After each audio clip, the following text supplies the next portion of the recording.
Pourquoi? Pourquoi? Pourquoi? C'est qui? Mais comment ça? C'est quoi? C'est quoi? C'est juste drôle. Et comment ça? Mais comment ça? C'est qui? C'est quoi?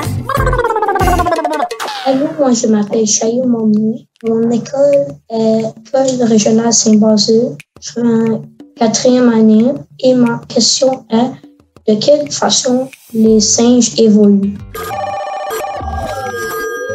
Pour répondre à ta question, j'ai demandé à Marisa Gilbert, qui est paléobiologiste au Musée canadien de la nature. Les singes modernes vivent dans plusieurs régions du monde et il existe une grande variété de formes, de spécialisation et de taille. Comme exemple, il y a des lémuriens de Madagascar qui pèsent seulement 30 grammes. Il y a aussi les grands singes de l'Afrique, comme les gorilles qui peuvent peser au-delà de 200 kg. Certains sont des spécialistes et mangent uniquement des insectes, d'autres ne mangent que des feuilles. Les singes et les humains sont tous les deux dans l'ordre qu'on appelle primates. Les animaux considérés des primates partagent les caractéristiques suivantes.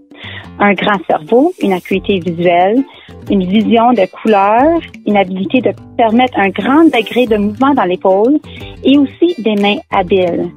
Ces caractéristiques sont non seulement retrouvées dans les primates modernes, mais aussi dans les ancêtres fossilisés dans le même ordre. Et nous, les humains, nous partageons un ancêtre en commun avec les singes modernes. Comment tout comprendre? Premièrement, les humains n'ont pas évolué des singes modernes.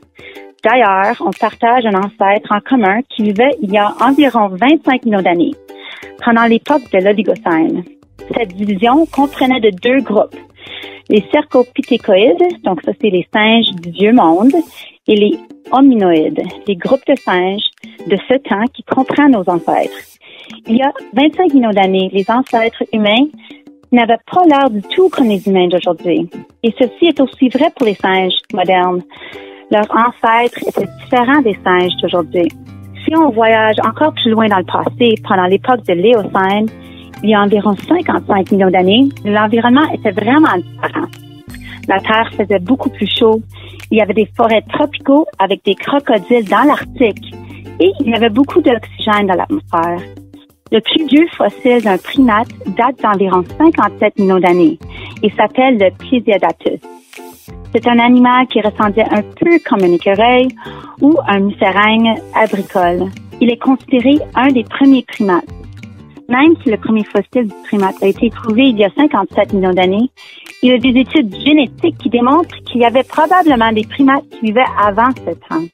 Depuis ce temps, il y a beaucoup de groupes de primates qui ont évolué et adapté à différents climats et environnements.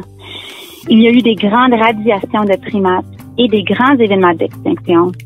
L'évolution des singes est vraiment une histoire incroyable. Plusieurs chercheurs continuent à trouver des nouvelles fossiles, l'information génétique et d'autres recherches qui nous aident à mieux comprendre l'évolution de nos cousins les singes. Merci!